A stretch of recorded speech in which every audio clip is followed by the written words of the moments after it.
Hi friends, welcome to my channel. நான் உங்கள் நளினி நரேஷ். நம்ம இன்னைக்கு ரோட் சைடில் செய்கிற தண்ணி சால்னா தான் செய்ய போகிறோம். வாங்க எப்படி செய்யுதுன்னு பார்க்கலாம். ஃபஸ்ட்டு முதல்ல சின்ன ஜார் எடுத்துக்கலாம். அதில் கொஞ்சம் தேங்காய் சேர்த்துட்டு கொஞ்சோட சோம்பு கொஞ்சோட முந்திரி பருப்பு இதை பேஸ்ட்டாக அரைச்சி எடுத்துகிட்டு வந்துடலாம். இப்போ பாருங்கள், தேங்காய் நான் அரைச்சி எடுத்துன்னு வந்துட்டேன். இப்போ நம்ம செய்ய ஸ்டார்ட் பண்ணிடலாம்.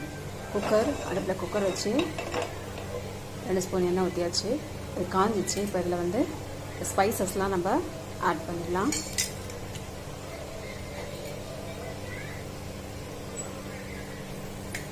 ஸ்பைசஸ் ஆட் பண்ணியிருக்கோம். இப்போது நம்ம இதில் வெங்காயம் போட்டுடலாம். வெங்காயம் போட்டு லேசாக கொஞ்சம் வதக்குங்க.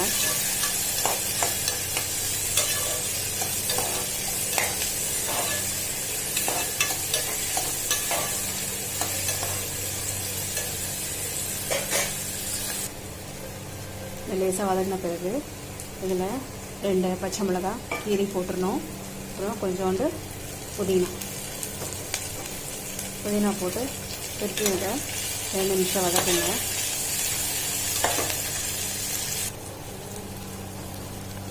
லேசாக வதங்கின பிறகு இதில் 1 ஸ்பூன் இஞ்சி பூண்டு பேஸ்ட்டு,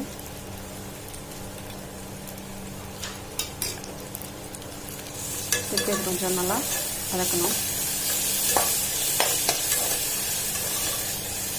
இஞ்சி பூண்டு பேஸ்ட்டு போட்ட பிறகு அது லேசாக அடி பிடிக்கும்.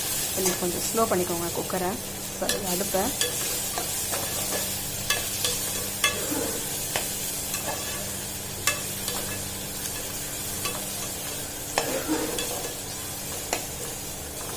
இப்போ இந்த தக்காளி ஆட் பண்ணிக்கணும்.